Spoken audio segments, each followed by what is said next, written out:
Shalom, shalom wanita-wanita yang luar biasa di dalam Tuhan. Apa kabar semuanya? Saya percaya kita dalam keadaan baik-baik dan sehat-sehat saja. Puji Tuhan, di kesempatan istimewa ini telah hadir juga bersama dengan kami, hamba Tuhan yang juga tentunya luar biasa dalam Tuhan, dan beliau sudah siap untuk memberkati kita semua dengan kebenaran firman Tuhan yang pastinya akan membangun iman kita lebih lagi di dalam Tuhan. Namun tidak kalah penting dimanapun kita berada, lebih dahulu saya akan mengajak kita untuk mengangkat suara kita. Mari kita memuji dan membesarkan nama Tuhan. Mari kita memuji Tuhan.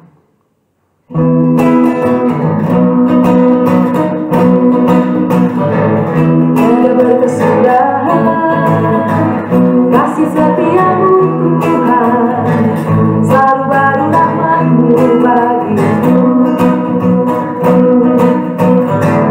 Hari berganti hari, tetap kulihat kasih-Mu, tak pernah berakhir di hidupku. Tuhan Yesus baik, selalu amat baik, untuk selama-lamanya. Tuhan Yesus baik, Tuhan Yesus baik, sungguh amat baik, untuk selama-lamanya. Tuhan Yesus baik, tiada berkesudahan, kasih setiamu Tuhan, selalu baru rahmat-Mu bagiku. Hari berganti hari, tetap kulihat kasih-Mu, tak pernah berakhir di hidupku. Tuhan Yesus baik, sungguh amat baik, untuk selama-lamanya. Tuhan Yesus baik, Tuhan Yesus baik, sungguh amat baik, untuk selama-lamanya. Tuhan Yesus baik, Tuhan Yesus baik, sungguh amat baik, untuk selama-lamanya. Tuhan Yesus baik, Tuhan Yesus baik, sungguh amat baik, untuk selama-lamanya. Tuhan Yesus baik, untuk selama-lamanya. Tuhan Yesus baik, untuk selama-lamanya. Tuhan Yesus baik. Amin, amin. Benar-benar Dia adalah Allah yang baik dan teramat baik dalam kehidupan kita. Mari kita puji Dia lebih lagi.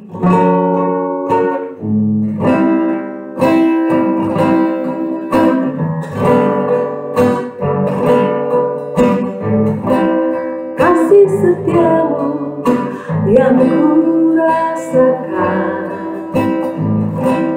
lebih tinggi dari langit biru.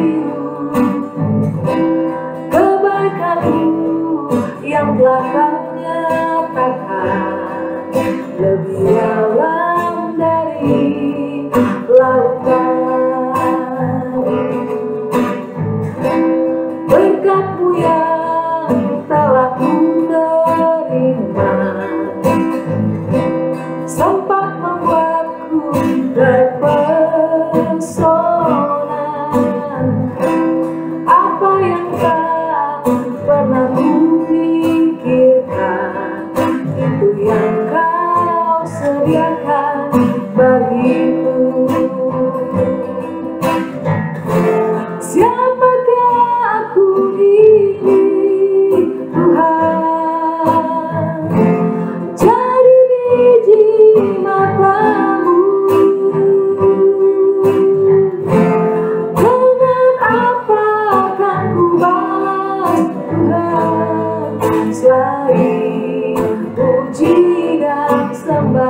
dan sembah Kau.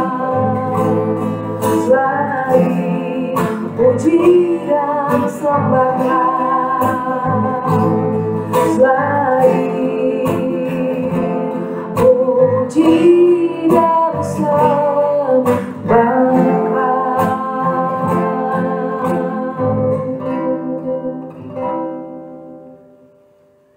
Benar Tuhan, bahwa kami tidak bisa menghitung kebaikan-Mu dalam hidup kami. Tuhan, Engkau baik, Engkau teramat baik dalam hidup kami Tuhan. Dan kami sungguh bersyukur ya Tuhan. Oleh sebab itu Tuhan, satu hal Bapa, kami mau mengabdikan hidup kami Tuhan, karena Engkau sudah melakukan kebaikan-kebaikan dalam hidup kami Tuhan. Terima kasih Tuhan Yesus. Dan saat itu Tuhan, kami siap untuk menerima kebenaran firman-Mu. Urapi kami semua, berikan kami hikmat dan pengertian agar kami bisa mencerna setiap kebenaran yang akan disampaikan oleh hamba-Mu Tuhan. Urapi juga hamba-Mu, mudahkan hamba-Mu untuk menyampaikan pesan isi hati-Mu kepada kami. Di dalam nama Yesus kami telah berdoa dan mengucap syukur. Haleluya. Amin. Amin. Puji Tuhan, waktu dan tempat saya persilakan kepada hamba-Nya yang akan memberitakan kebenaran firman Tuhan. Shalom wanita yang luar biasa di dalam Tuhan dan sangat dikasihi Tuhan Yesus. Selamat malam. Pada hari ini saya ada kesempatan untuk sharing tentang identitas kita di dalam Kristus Yesus. Nah, Alkitab mengatakan bahwa semua pria dan wanita diciptakan menurut gambar Allah. Okay? Umat manusia diciptakan untuk mencerminkan Kristus. Nah, saudara dapat mencari identitas saudara di mana saja. Namun sebagai orang yang percaya di dalam Yesus, kita dipanggil untuk menemukan identitas kita di dalam Tuhan Yesus. Amen. So kebingungan dan kegelisahan mengenai identitas kita di dalam Kristus dapat mendorong kita untuk bertanya tentang karakter Allah atau meragukan iman kita.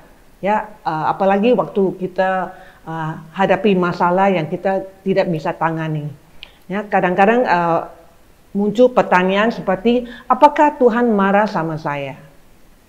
Okay. Apakah Tuhan kecewa dengan saya? Apakah Tuhan bosan mendengarkan doa-doa saya yang saya berdoa tiap hari? Apakah Tuhan masih terlibat dalam kehidupan saya? Apakah Tuhan peduli dengan apa yang terjadi pada saya? Bagaimana jika saya kehilangan tujuan saya dan menyia-nyiakan hidup saya? Oke, so pertanyaannya adalah di mana saudara menemukan identitas saudara? Oke, dunia mendorong kita untuk mencari identitas kita di dalam diri sendiri, dan kecenderungan alami banyak orang saudara adalah mencari identitas dalam hal-hal eksternal. Ya, salah satunya misalnya adalah karya saudara, pekerjaan saudara, misalnya seorang guru, pengusaha, bos, penyanyi ataupun ibu rumah tangga. Nah, khususnya dalam hal pekerjaan dan karya, orang menemukan identitas karena kesuksesan finansial dan status mereka. Hal lain yang menjadi dasar identitas seorang adalah hubungan. Saya punya hubungan keluarga dengan presiden atau orang penting, atau keluarga saya kaya. Ya, juga penampilan. Inilah saya. Siapa saya berdasarkan cara berpakaian saya dan reputasi, bagaimana mereka dipandang di mata orang lain. Ya, itu secara umum ya. Hal-hal ini bukanlah fondasi yang stabil dan tidak permanen. Salah satu dari hal ini bisa berubah tanpa peringatan. Oke, jika kita mendasarkan identitas kita pada hal-hal seperti kesuksesan, kekayaan, kekuasaan, penampilan fisik dan sebagainya, suatu saat kita akan kecewa. Oke, kita bisa tiba-tiba kehilangan pekerjaan, kita bisa tiba-tiba kehilangan reputasi karena seorang berbicara negatif tentang kita, dan juga seiring bertambahnya usia, penampilan kita berubah, lebih banyak kerutan dan lain-lain. Okey, namun Allah kita tidak berubah, dia dapat diandalkan. Dia tetap sama kemarin, hari ini dan selamanya. Nah, jika kita menemukan identitas kita di dalam Dia, kita tidak akan pernah kecewa. Amin. Makanya memahami identitas saudara di dalam Tuhan dimulai dengan memahami siapa Tuhan. Apa yang Tuhan katakan tentang saya, tentang saya, apa yang Tuhan katakan tentang dirinya. Itu adalah penting karena identitas kita akan jelas terlihat ketika kita sepenuhnya menerima apa yang Yesus katakan tentang kita di dalam firman Tuhan. Amen.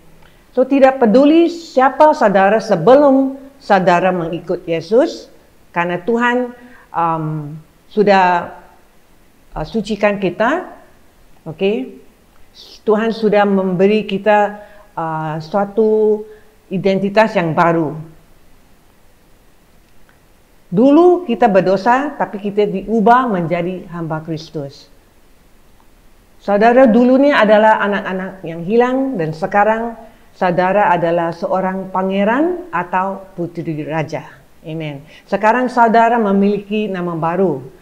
Saudara diciptakan, ditebus, diampuni, dikenal, disayang, seorang anak, ahli waris, dan banyak lagi. Kalau kita baca firman Tuhan, kita akan lihat. So, kita adalah milik Kristus dan menerima identitas kita dalam hubungan kita dengannya. Posisi kita dalam keluarga Tuhan dan dalam hatinya didasarkan pada firman-Nya dan kasih-Nya. Kematian Kristus, penebusan dosa-dosa kita, menyediakan segala agar kita menjadi anak-anak-Nya yang berharga. Kita lihat di Yohanes 1:12. Dikatakan, tetapi semua orang yang menerimanya diberinya kuasa supaya menjadi anak-anak Allah, yaitu mereka yang percaya di dalamnya. So, untuk dapat memahami identitas kita sebagai pengikut Kristus, kita perlu memahami bagaimana Dia melihat kita. Amin. So, identitas sejati saudara adalah didasarkan pada apa yang Tuhan telah lakukan bagi saudara, yaitu karya Kristus di kayu salib. So, di dalam Alkitab, Tuhan sering memberi tahu kita bagaimana Dia memandang umat-Nya. Yang pertama adalah saudara dikasihi. Ayatnya di 1 Yohanes 3 ayat 1. Lihatlah betapa besarnya kasih yang dikaruniakan Bapa kepada kita, sehingga kita disebut anak-anak Allah, dan memang kita adalah anak-anak Allah. Karena itu dunia tidak mengenal kita, sebab dunia tidak mengenal Dia. So, di dalam Kristus kita semua dikasihi. Amin. Identitas kita adalah anak Tuhan. Berarti kita bisa menolak dosa dan mengingat bahwa Tuhan mempunyai yang terbaik untuk anak-anak-Nya. Dia menawarkan kepada saudara lebih dari apa yang dunia bisa berikan. Saudara menjadi utuh dalam Kristus Yesus, dalam kasih dari Kristus Yesus. Okey, poin kedua adalah saudara terpilih. Amin. Ayatnya ada di 1 Petrus 2 ayat 9. Okey, kita akan baca. Tetapi kamulah bangsa yang terpilih, imamat yang rajani, bangsa yang kudus, umat kepunyaan Allah sendiri, supaya kamu memberitakan perbuatan-perbuatan yang besar dari Dia yang telah memanggil kamu keluar dari kegelapan kepada terang-Nya yang ajaib.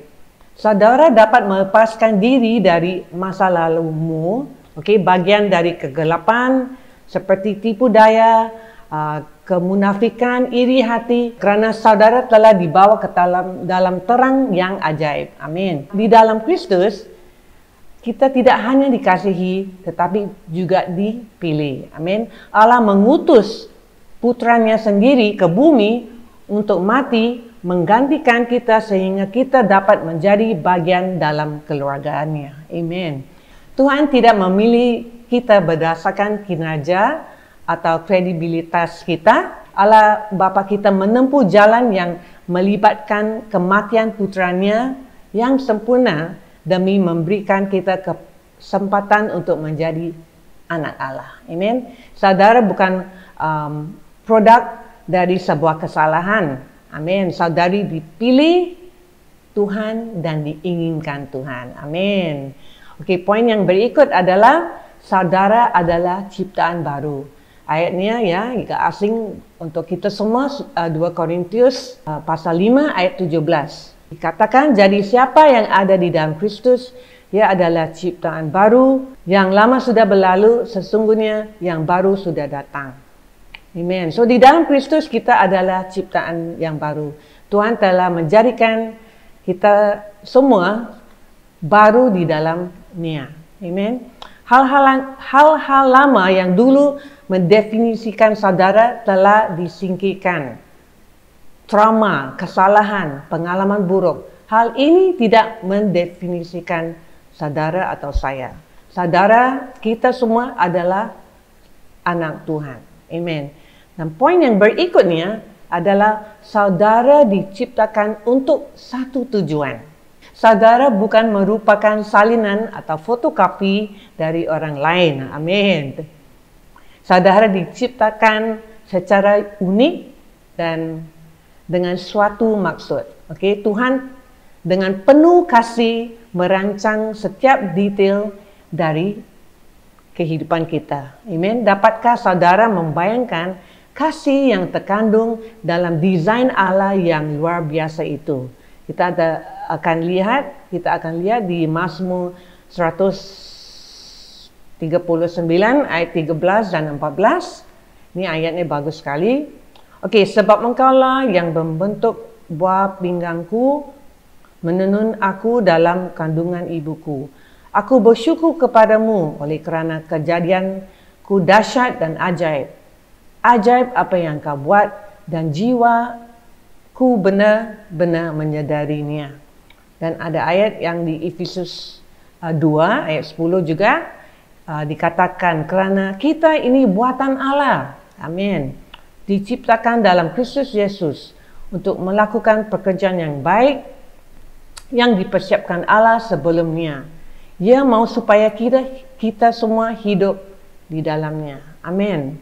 Tuhan tidak membuat kesalahan ketika Dia menciptakan kita. Kita semua diciptakan dengan suatu tujuan. So, untuk Tuhan mempunyai maksud khusus, okay, untuk hidup saudara ketika Dia membawa kita ke dalam dunia ini. Yang pertama dan yang penting adalah untuk mengenal Tuhan dan memuliakan Dia. Kemudian kita dapat melakukan perbuatan baik lainnya yang akan membawa kemuliaan bagi Tuhan dan juga menumbuhkan iman kita di dalam Tuhan Yesus. So setiap bagian hidup saudara memiliki tujuan. Amen. Bahkan saat-saat sulit Tuhan bisa dan akan membalikannya dan menggunakannya untuk kemuliaannya. Selama saudara tetap mengizinkan Tuhan bekerja dalam saudara, Dia akan melakukan hal yang ajaib. Nah, poin berikutnya adalah saudara diampuni. Amin. Dikatakan di Efesus 1 ayat 7, sebab di dalam Dia dan oleh darahnya kita beroleh penebusan, yaitu pengampunan dosa menurut kekayaan kasih karunia-Nya. Hanya Yesus yang tidak berdosa, yang mati di kayu salib, agar dosa-dosa kita diampuni. Kita tidak perlu merasa bersalah atau terkutuk atas dosa-dosa masa lalu kita. Amin. Namun, kita harus tahu bahwa kita mengaku dosa kita kepada Kristus setiap kali kita berbuat dosa. Amin. Seharusnya itu membuat kita semakin ingin bertumbuh di dalam Dia dan mengampuni orang lain sama seperti Kristus Yesus sudah mengampuni kita. Poin yang berikut adalah saudara ditebus. Kolose 1 ayat 14. Di dalam dia kita memiliki penebusan kita, yaitu pengampunan dosa. Amin. Nah, apa arti pengampunan? Saudara telah ditebus, yaitu pengorbanan Kristus telah membeli saudara kembali dari kuasa dosa dan kejahatan yang pernah merasuki dan mengendalikan saudara. Namun tidak lagi, karena sekarang saudara ada milik Kristus. Kita ada milik Kristus. Amin. Kita tidak lagi mendefinisikan diri kita berdasarkan kesalahan masa lalu kita. Tuhan tidak melakukan hal itu bagi Dia yang dibasuh oleh darahnya. Amin. Sekarang kita berjalan dalam identitas seorang yang dijadikan baru dalam Kristus. Ya, poin berikutnya adalah saudara diadopsi. Kita lihat di Efesus 1 ayat 5, dikatakan dalam kasih Dia telah menentukan kita dari semula oleh Yesus Kristus untuk menjadi anak-anak-Nya sesuai dengan kerelaan kehendak-Nya. Oke, apa artinya dianggap sebagai anak-anak Tuhan? Itu berarti saudara telah diadopsi ke dalam keluarga Tuhan. Amin. Saudara dianggap sebagai anak sah Tuhan semesta alam yang memiliki semua hak sebagai anak-anak Allah seperti Yesus putranya. Nah, Tuhan memandang saudara sebagai anak yang disayangi dan menyandang namanya. Sama seperti proses adopsi di dunia yang merupakan proses yang mengikat secara hukum yang menjadikan saudara sebagai bagian permanen dari sebuah keluarga. Adopsi di surga juga bersifat permanen dan mengikat. Saudara adalah anak-anaknya dan Dia tidak akan pernah membatalkannya. Amin. Makanya itu sangat penting untuk kita melihat diri kita sebagai mana Tuhan melihat kita. Itu sangat penting ya.